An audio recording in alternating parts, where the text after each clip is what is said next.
Hello, everybody. Thank you so much for joining our webinar today. We will wait just a minute just to let a few more people make their way into the room. And while you are joining us, why don't you just tell us where are you calling in from today? I love to see where everyone is in the world. Just tell us where do you work? What do you do? Where are you calling in from? Oh, London. Awesome.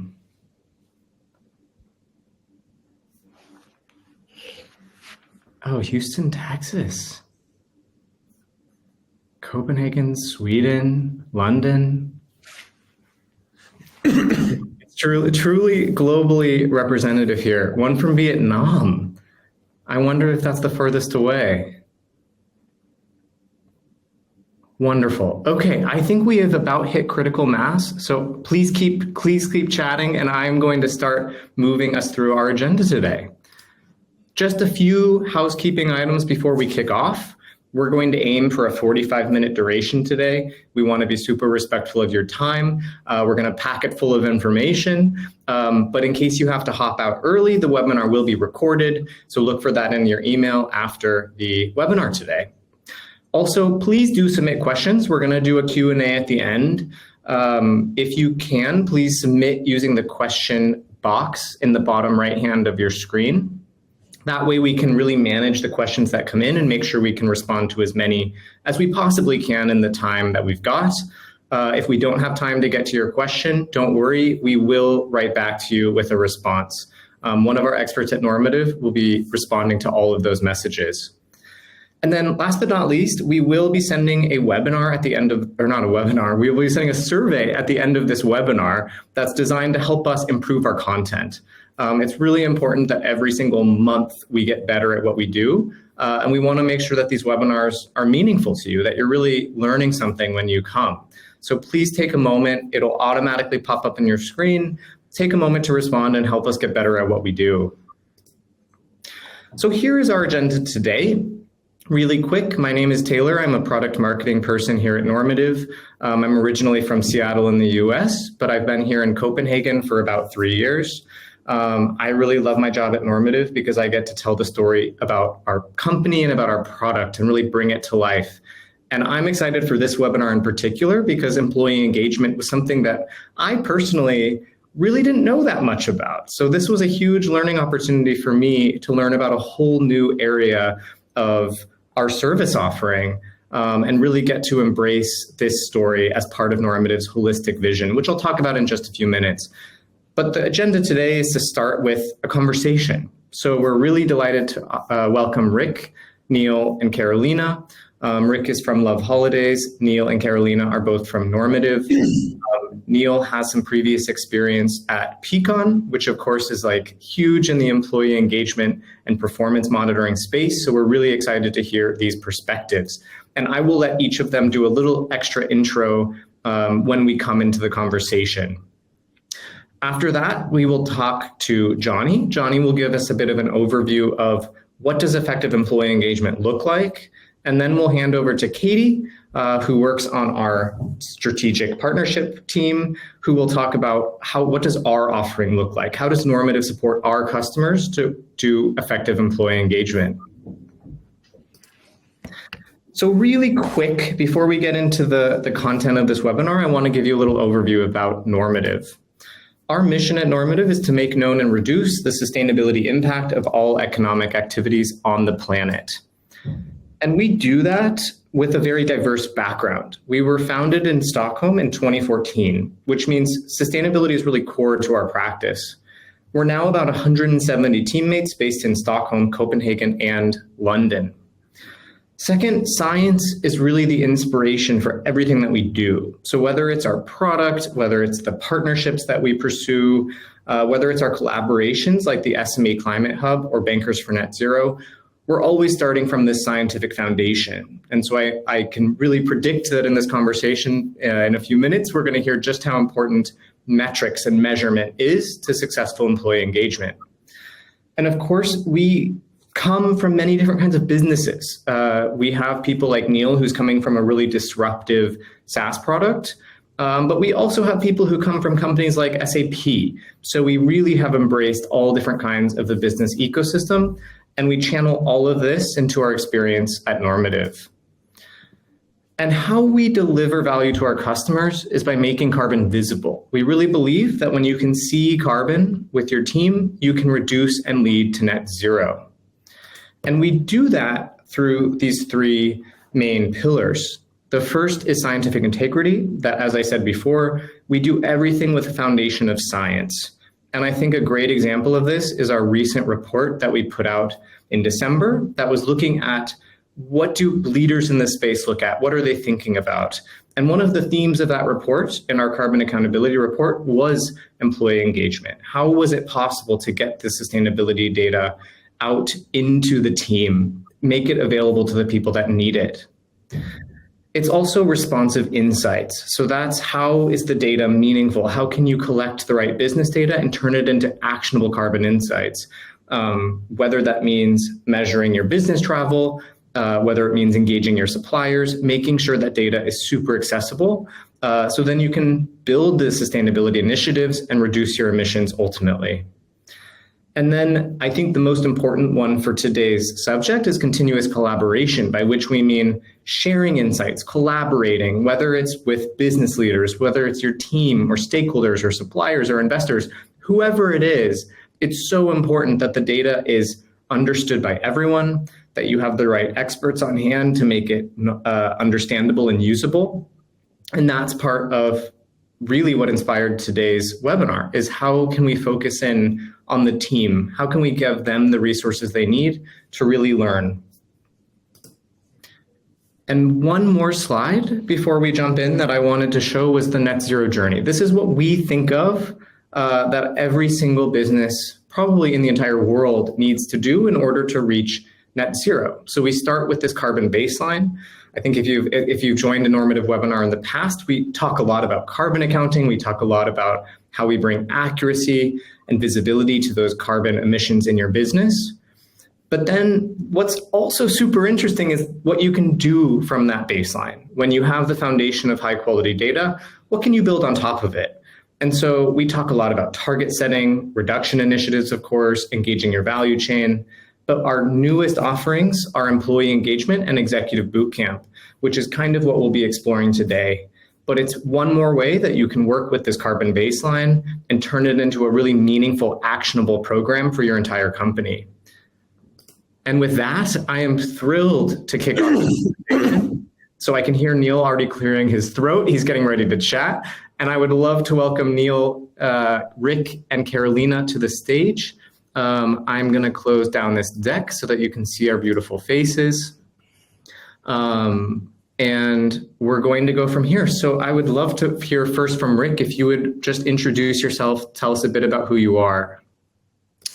Brilliant. Thanks, Taylor. Hi, everyone. My name is Rick Kershaw. So I'm the Chief People Officer here at loveholidays, which is a travel tech business that is going through huge growth at the moment and is expanding across Europe.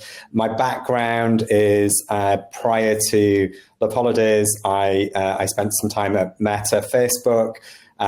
Neil and I crossed paths, so I was the Chief People Officer at Peakon for a period of time, so I have worked deeply in employee engagement, and then before that have worked in different businesses like Expedia and Pepsi, and so I have been in the HR world for probably the last nearly 30 years, and sort of been an HR leader across various different scaling and scaled businesses. Awesome. Thank you again for joining us, Rick. Carolina, would you introduce yourself? Absolutely. So I'm Carolina Bardon Hagstedt. I head up the people and talent function at Normative. Fortunate enough to be part of this journey since we were a handful of people, early stage startup, to then grow this amazing team rooted in anchored, sharing the mission about like bringing sustainability to the world. And I think my background is basically also from more of the tech scale-up scene. Spotify prior to coming here, also a background within HR analytics, meaning that what we do here in terms of carbon accounting really talks to me because it measures what I believe is so important when it comes to people, and that's using the data and the metrics that we have available. Perfect. And Neil, would you please introduce yourself? Of course. Cool. Good. Thanks, Taylor. So I'm Neil Rylands, Chief Commercial Officer here at Normative. Similar to Carolina, I feel very honoured and privileged to be on such an amazing journey in this space and watching how the market matures and the impact it has on so many different departments and the way we think about doing business and who we hire. My background coming up to around about 20 years working in SaaS technology, leading go-to-market teams. As Rick mentioned, prior to being at Normative, I was part of Peakon, an employee engagement platform. We built and scaled teams across many markets and regions before exiting to Workday and seeing how that impact in terms of engagement and employee value proposition is as important in a company the size of Workday as what it is in a scaling company like Peakon and now Normative. So yeah, really excited for the conversation today, Taylor. Thank you, Neil. I think if we could start with you, Rick, I would love to hear in your own words, how do you define employee engagement? If you're talking to me, you run into me in an elevator, I'm someone who knows nothing about this. How do you define it in a simple way? Oh, the elevator pitch on engagement. This is an interesting one. I mean, I think I talk engagement every day in probably most of the conversations that I have with either my team or into the broader organization. And for me, very simply, engagement is about how do you create that right environment, that right culture within your business that creates a strong sense of belonging that then enables people to want to do their best work and drives that commitment within the organization. And we'll talk about it in a little while, but there's multiple ways in which you can do that. But for me, very simply, it's around getting those things to be meaningful, allowing people to feel safe in the organization that they're in, but also to feel valued. And then it all just sort of comes together through your culture. But happy to talk a little bit more about that as we spend time in the session. Awesome, Rick. And I'm curious from Neil or Carolina, do you agree, disagree? Any other nuances to that definition? No, I think it's a broad question, and to Rick's point, hard to draw it down to elevator pitch. Sometimes I say that your true employee engagement is not what you tell people you met for the first time or the people you actually deep know, but the in-between. Someone you met a couple of times and they ask you, how's your employer, how's work? Then you often tell the not, this is what I need to debrief on and not the polished story. You can read a lot from people's answer when you met them a few times and start getting into work. Awesome. I totally agree. I think one of the things I always talk to when I think about employee engagement and where I've seen it and where I haven't seen it is that kind of discretionary effort. Like I actually think something comes from Facebook around it. You never want to think of like it's somebody else's job. But I think when you have a highly engaged workforce, highly engaged team, highly engaged individual, that phrase never goes through their head, right? They're so committed to doing the right thing by your company that discretionary efforts is always there. So this is another thing I look for in like an engaged workforce, engaged individual. Yeah, and I think, Neil, to stick with you for one moment, I know that you have sold Peakon, you've sold these employee engagement tools a lot in the past. And so from a business perspective, what does successful employee engagement look like? What are the positive impacts? I think there's so many, and I think actually the impact, and I was lucky to work with Rick during the time we went through a pandemic where I think these things really, really shine through because everyone's a journalist these days, right, with social media, so it becomes of added importance to get it right. But I think if you're the CFO looking at it, you can link it very clearly to things around productivity gains. And then it's very measurable around like your attrition rates, your conversion rates on hiring, because people get a feel for how engaged the person is that they're interviewing with. And I think it creates brand multipliers. I think one of the puts I used to talk to prospects and customers on was like, when you sell a product, if you're buying from someone that's highly engaged and cares about the workforce, you're probably going to get a great service. Great service creates recommendations, creates renewals, high brand equity for your business. And that comes from making sure people that work in your company really care about doing the right thing. So I think there's so many pillars that are heavily influenced because everything starts with people. However good your strategy is, however good your product is, like ultimately it's people that make those things happen. So if those people are not all in, then you're going to hit issues no matter how good your ideas are. So I think it's absolutely crucial at the foundation to get a highly engaged workforce. Yeah, and I'd love to hear from you too, Rick. What is your take on the most tangible impacts? I think, I think Neil covered quite a few areas there, but for me, I often come back to, you want people to do their best work every day, right? And you want people to feel that they can come into whatever environment, whether it's a homework or a hybrid scenario, and feel like they can make an impact. They can do meaningful work that drives value not only for the organization but for themselves. And I think for me, you then see that through a number of metrics, whether it's very baseline metrics that we look at in HR, whether it's absenteeism or turnover, those very sort of baseline HR metrics, to even how difficult it is to attract talent. For me, as a business that's growing into new markets, my brand isn't known. I'm not a Meta as I have done in the past. I'm not an Expedia, right? I'm a small business that's growing. And so how do people know you? How do people know your brand? And now, as Neil talked through very rightly, social media gives the opportunity to share more broadly about what it's really like to work in the organization, whether that's people taking to Glassdoor or other platforms. And therefore, doing these things in the right way is super, super important, because you want to make sure that you have employees that are engaged in your journey, because the cost of getting it wrong is exponential for a business, even about hiring talent and things of that nature. And also for us as a business, as a tech business, innovation is at the heart of what we do. And having engaged people, creative people, helps drive innovation much faster, which then sort of our cycles of success speed up as well. So I think it's all intrinsically linked. And I think it can sound very complicated, but when you talk to actually how do you do good engagement, I actually think it's quite simple in many respects as well.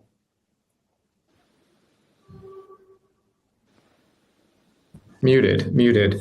Carolina, I would love to hear from you too. Maybe not only some of the benefits you see, but also maybe the risks if it's not done in a smooth, effective way. What are those risks if it's not done properly? No, but I think it's the opposite of what Neil and Rick just shared. I mean, obviously, the people are basically the core value of any business. And if we want innovation, if we want strong performers, if we don't have engagement, that's all at risk, right? So what we tend to end up in is getting also the fact that it's spreading. Poor engagement tends to spread within the organization. And then it's quite easy to put a price point on it. You can count on the lack of efficiency or the lack of performance, but also when it comes to attrition, knowing how expensive in numbers it actually is to have a high attrition where people leave and you have to replace and ramp people up. It's a high cost and a highly time-consuming task to get back and bounce back from a place where we have low employee engagement. So therefore, it's absolutely critically needed in terms of the main strategy of the business to have this in focus. And I'd agree with Carolina. Ultimately, not everyone's always going to be happy in any business that they work in. Everyone has different things going on in their lives. They have different connections to the organization. But the danger of sort of ignoring engagement and not really listening to your employees in whatever strategies you have in place is that, if you have negativity, it quickly becomes very toxic in an environment. And especially for someone like myself in a small business, that's super critical when you're in limited locations. And so you have to manage that effectively, because the damage that it can do in a very short space of time, and it might just be small things where people are unhappy, but those small things, if not listened to or acted on, suddenly grow into much bigger issues. And for me, that's why, and I'm always going to be an advocate of Peakon, but as you have to choose your listening strategies accordingly, because you might not act on everything that you get fed back, but it will give you signal. And to Carolina's point earlier on, it gives you data, and then therefore you can make data-based decisions on what you choose to do in your organization relevant to sort of either your culture or where you are in your journey as a business. I think it's in this point here in the conversation, I think one of the things that we kind of, as a habit, right, I think humans sometimes we kind of look for the negative. So a lot of times we say, if I ask everyone what they think, they're always going to come back and say they want to be paid more money, or there's, I don't know, not enough free cereal bars at breakfast or whatever it is, right? Like, but actually there's the reverse of this, which is like, often you're looking for quick wins, right? As a manager or a leader, what are the things that just unblock something for employee that's probably really low effort for you as a leader or a manager, but has a high impact for employees? What if you listen to your employees when you talk about like, what are the risks? If you don't do it, you miss out on those little golden nuggets, right? Those small, quick wins that have a massive impact for employees that you would never hear about sometimes as a leader, right? It could be pub chat. It could be just something on the ground that you're not close enough to hear, but don't feel comfortable raising it. So I think it's not only the negatives, but you miss out on some of the amazing positives around things that are going well or opportunities that you have to double down on something. So I think there's that risk as well, right? Inherently, if you don't listen. Totally. And I think, Carolina, I'd love to switch over to you real quick to talk, like move us towards sustainability, actually. And working at Normative, I can attest that our people team does a remarkable job of making us feel involved in Normative's carbon footprint. So I'd love to hear from your perspective, why is it important to do this around sustainability? Well, I think if you look at it from only what does the talent landscape want, if you start there, because we need to be able to attract and then retain the best people, we know how important this is to talent and to the candidate pool. I actually read a very interesting article that was conducted by King's colleague stating that 66% of Gen Z and 57% of millennials agree environmental concerns should take priority over economic growth. That's a huge statement, right?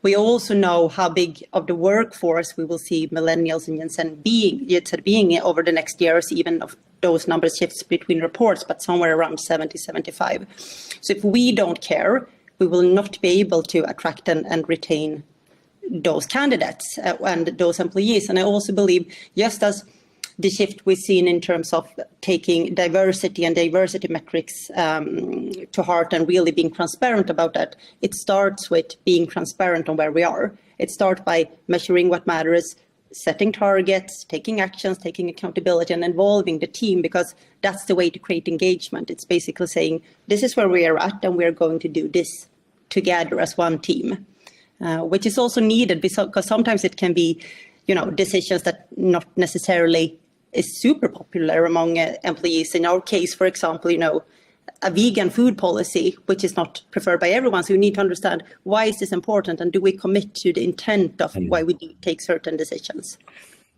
And I think it's a brilliant point, Carolina, because I think when you look at the demographic of sort of the talent that's coming through the market now, more and more you hear that people want to work in an organization that has a purpose and purpose-led organization. So not necessarily just the product, but actually its beliefs, its values, and then how it then sort of shapes what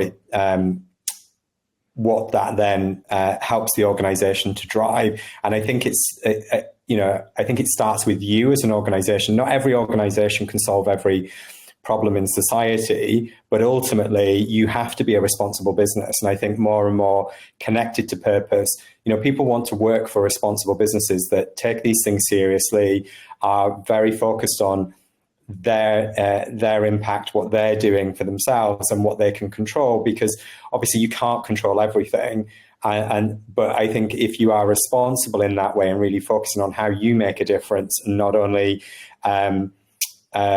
within your business, but also then how that lands into talent, then you're creating sort of a win-win situation. You're creating a business that has purpose and purpose at its heart, but then is also solving sort of broader issues and contributing to that in a responsible way, or at least not negatively impacting that. Totally.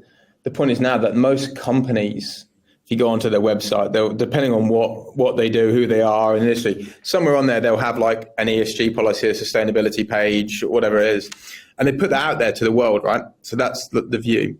If you're working in that company and you've kind of trying to create a culture of you said we did, but you just write something on the website and then do nothing about it, what are you setting as like a standard for like that company? Like we can say something but do something else. So that plays into like everything around the purpose. But I think it's now become, it can't just be something you put onto your website. And we watched that transformation happen with values in companies. There's been so much talk around company values used to be something you just write on the wall, and never were lived. Like, that's just not acceptable now. Like, and I think the same thing is going to happen when people start putting like a green leaf on the website and say they're sustainable.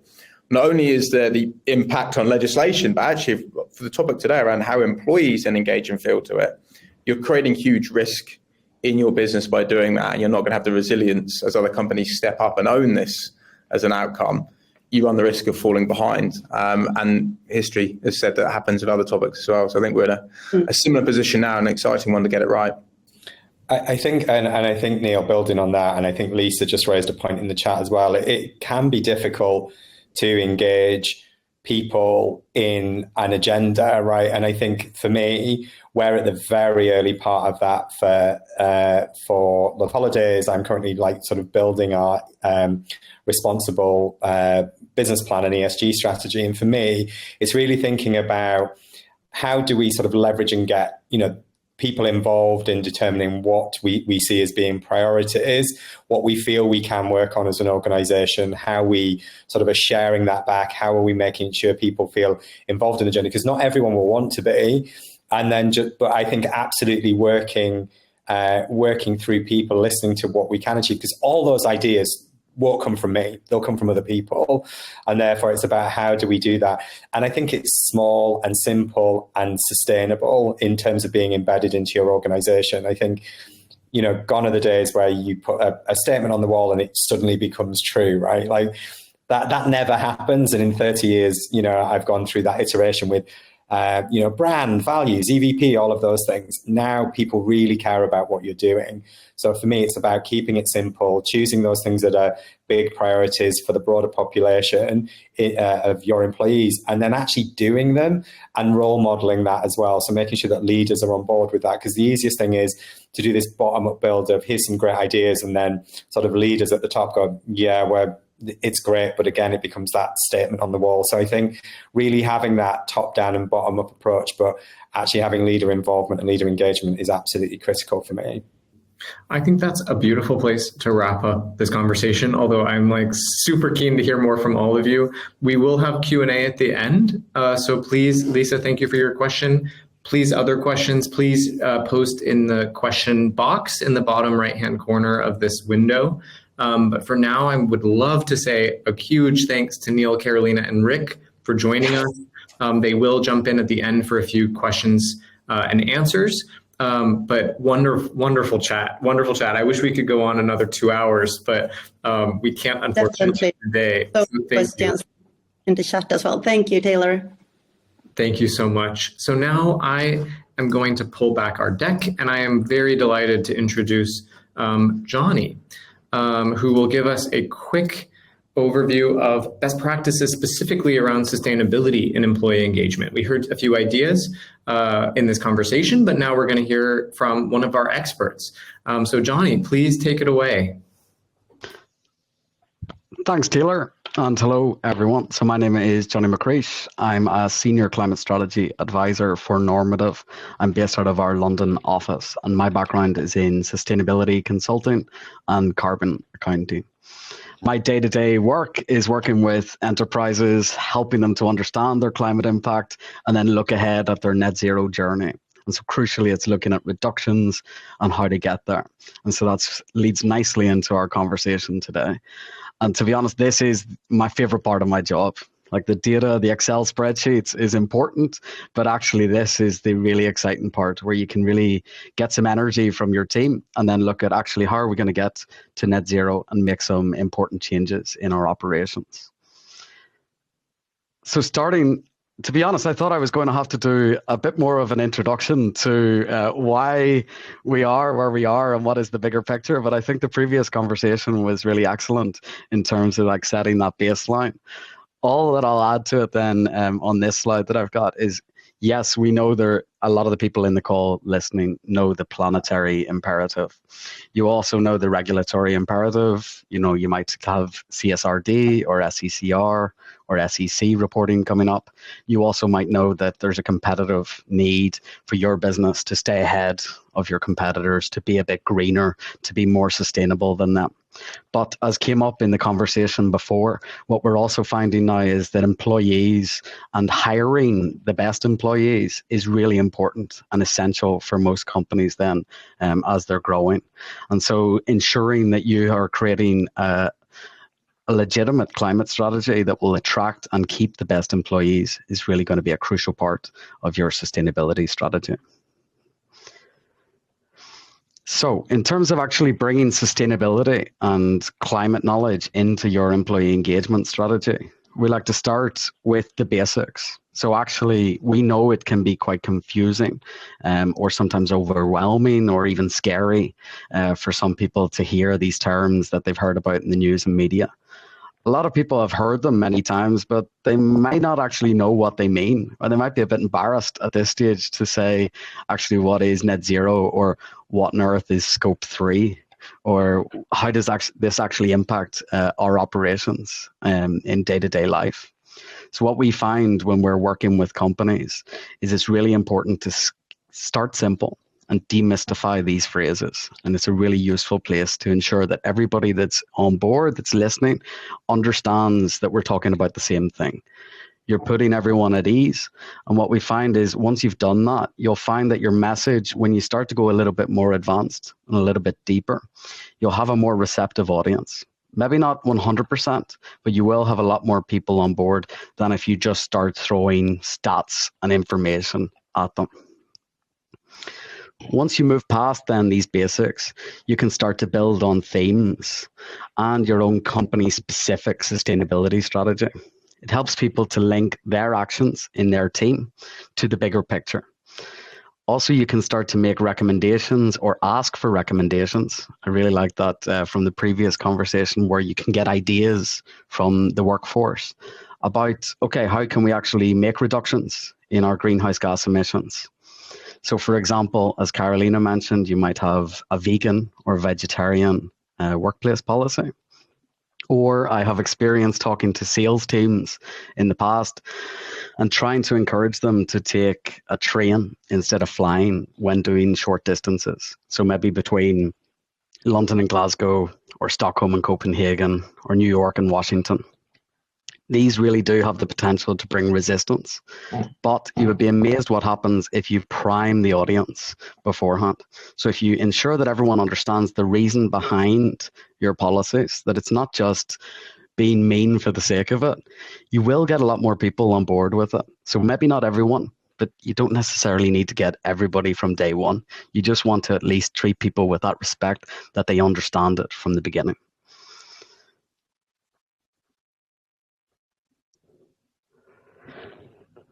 So moving on, so looking alongside the direct climate impact that your climate strategy has and the benefits that all that will have for the planet and for your organization when you're talking about emissions. A really nice impact that comes from employee engagement is the personal and professional benefits that come. And again, this is why I love working on this, because no longer am I the mean sustainability person that's coming in and saying you can't have meat, or you can't take that flight, or the business trips that you previously wanted to. You're actually giving something back to the employees. I thought previously when we were talking in the group about the culture, the sense of belonging, as Rick said, I think that's really important. And this actually means a lot to people when they're talking about the workplace that they spend a lot of their lives in. So that enhancement of employee well-being and culture is really a crucial aspect and a benefit of the employee engagement strategy. Many of your employees will welcome the chance to think about their job maybe slightly differently than they always do. Maybe that previously they've only been thinking about efficiencies or the time it takes. Whereas now if you're coming in and talking about climate change, about sustainability, a lot of people will actually embrace that, will like the idea of something extra or different that they're thinking about. As I mentioned earlier, people do value being treated with respect and appreciate the honesty that comes. Why are we changing this policy? What is the reason behind it?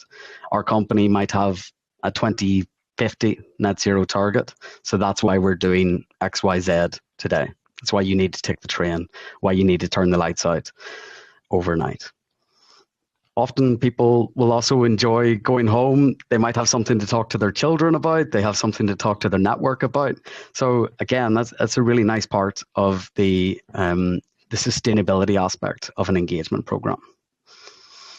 So finally, what we're seeing then is some organizations that we're working with in terms of the next steps. They might be starting a sustainability team or a monthly network internally where they will take ideas, they will continue discussions, and also those ideas from the coalface are often going to be the most efficient ones.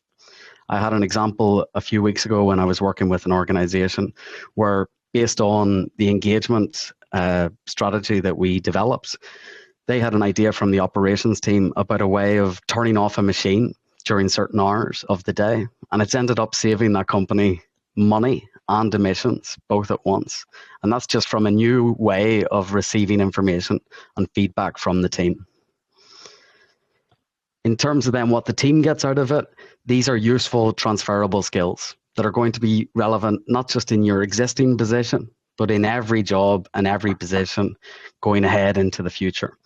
Net zero, sustainability, and climate change is only going to become a bigger part of companies' strategies. So really you're future-proofing the business and yourself as an individual and as a professional.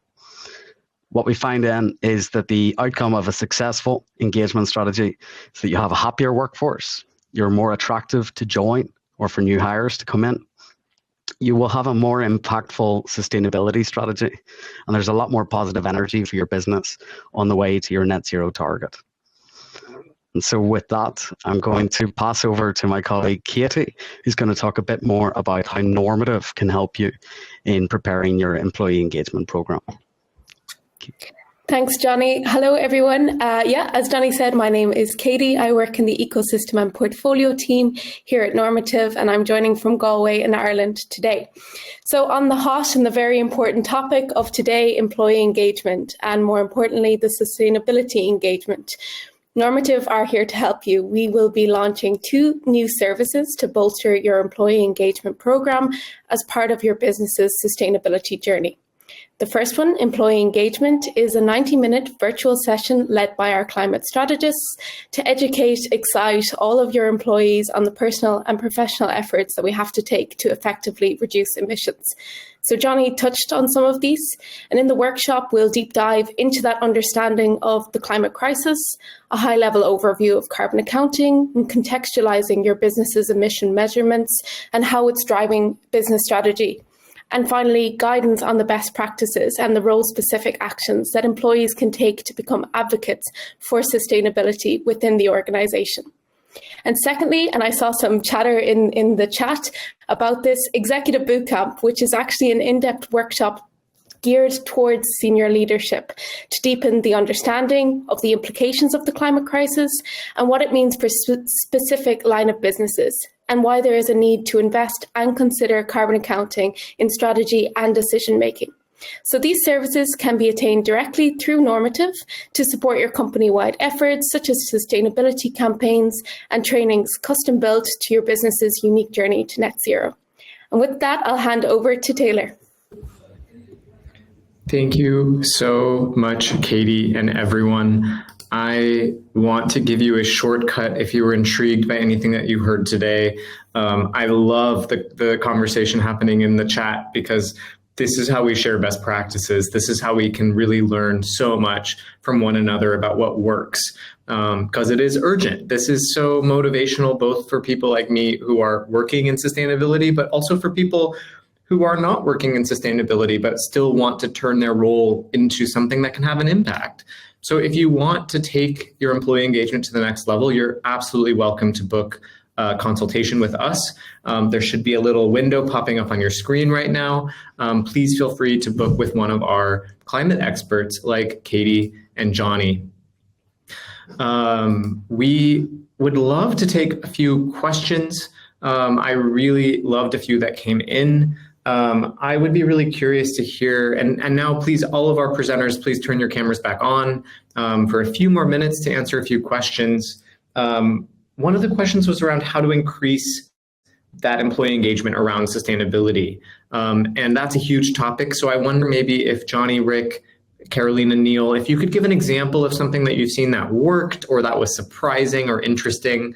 I think that could bring a lot of color to this topic. Maybe Rick, do you want to kick us off? Yeah, happy to. I mean, I think I was looking at sort of Jana's points, and I agree. I think it is difficult to get everyone fully behind that, and I think there's a for me, it's around doing simple things well and making sure that they connect to what the business is doing, because people are very busy in their day-to-day, right? And working hard, and you want people to, do these things as they just feel like they're part of their day job as well, or it's an additional project that's going to give them something interesting to go do. So for me, I think it is around keeping it super simple, connected to your business. One of the things that we're looking at lots of different things, from environmental to sort of social and talent responsibility. Like, we're just figuring out what's going to be helpful for the business, and like what helps teams. How do we get people more broadly involved? And we're right at the start of that journey. And I think what we're looking at is how do we just build knowledge and then play that back to teams and help them let them help choose what initiatives we go after and in what priority order. So we're just working through that now, but we're really finding a strong pull for having voices heard and advocacy around some of those key pieces. And then there'll be other parts where it'll actually be part of the day job, where we start to look at how do we do things through our booking flow or various other things that are much more business-led, productivity-led, and therefore they'll figure into our normal day-to-day. And that's actually, we'll get that onto our business roadmaps and not just sitting in sort of people roadmaps. So that's the sort of thing that we're looking at. I don't think there is a one size fits all. I think it's more about small things done well. And if you get 10 people engaged in it and it's having an impact, brilliant. Shout about it, publicize it, communicate it, and that gets more people engaged. You're never going to get everybody behind it, in my experience. And I think it can be hard when you're at the start of the journey on anything to do with engagement. I absolutely want to echo what Rick said, and maybe that's not the outcome. Maybe it's all about also choosing what we think is important. So I think two things. One is what Katie talked to, the executives have to lead the way. It has to be important top down, right? And the other thing is storytelling and making people proud. Some of the initiatives we have done is maybe done within the people team, like we only have refurbished furniture in our offices, or we move our pension funds to a more sustainable option. But what makes me so happy is when I hear, someone in a sales team bringing a client in and talking about, those all those furniture is actually refurbished because we storytelled it, and it creates a proudness and therefore engagement and commitment. So it doesn't have to involve people's time necessarily. It's also about the storytelling and creating, like, this is what we stand for, and the nuggets. I can just quickly come in on one example I thought of last week with a company I was working with, in terms of those stories and seizing those small stories that you get. I had a company that was trying to change their fleet from diesel vehicles to electric vehicles, and they were getting a lot of pushback from the workforce. They didn't want to do it. It was going to make their lives more difficult. But they managed to get a real small handful of them. Like, we're talking 5 out of 1,000. What they're doing now is creating a case study of those 5 people that then they can use and really showcase, okay, these people, it worked for them. Let's try to increase this to 10, then to 20. And then that's how you scale up. I think we're not going to get all 1,000 people on side straight away. It's about like utilizing that positive energy when it happens at the beginning. Yeah, I love that, Johnny. And maybe like on the practical level, I think these I found just generally whenever you're trying to get buy-in to some of these initiatives, is like, one, the starting point is you need to have some data to create a baseline, because people care about trends, right? You can drive interest in some form of trend. So whatever it is, pick a couple of things that you can use as data points to manage it. Next one then is over communicate. I think sometimes one of the challenges, like you think you're doing a good job communicating, but like I got told by an old boss a while ago, a great piece of advice, which is tell him again, tell him what you're going to tell him, and then tell him. And it's this thing of going over and over again, and it starts to build the buy-in and build the momentum. And then the other thing is sometimes when you're trying to get these buy-ins, these strategies, transformations, the engagement of it is that you need to buy in at the ground level. So in every company, you probably know who the maverick is in certain teams, or who is the kind of also the union member of a certain team. There's always one in a sales function, etc. And sometimes it might be the most difficult people to buy into that topic. The person that in normal that doesn't buy into the vegan policy, whatever it might be. But if you find a way to get those people on board, then they become the people that cross the chasm, and you start to find that you get that momentum and that shift of the seesaw swinging more in your favor. So I think there are a few practical things, and like to Johnny, I love some of the examples of a big financial customer that always talks around the fact that everyone that's important in a company has 2 monitors. If you're important, you get 2 monitors, right? And they looked at the emission factors of if you have 2 monitors on, and no one really cared. They said, "Oh, you're increasing your carbon footprint." When they made that real through the data of saying that is the equivalent when you have that monitor on for the day, it's equivalent of driving a diesel truck to Aberdeen and back again twice. People say like, do you know what, I can go about that monitor. I don't really want to. So I think as Caroline mentioned, the art of the storytelling to bring this to life, I think is also like really, really important. So there's some great ideas, initiatives you can kick off in your company to help this drive engagement. I love that. I love all of this stuff. And I think that brings us to about time. Thank you, all of our speakers. Really, really helpful, really insightful. I feel like I need extra kudos for the people in the chat who are sharing ideas. And that conversation is really wonderful. I don't have a magical CTA to pop up on the screen for it, but if you want to engage with more sustainability and people like you who are passionate about this, we do have a net zero community. I think my partner Ida could pull it up and share a link in the chat really quick.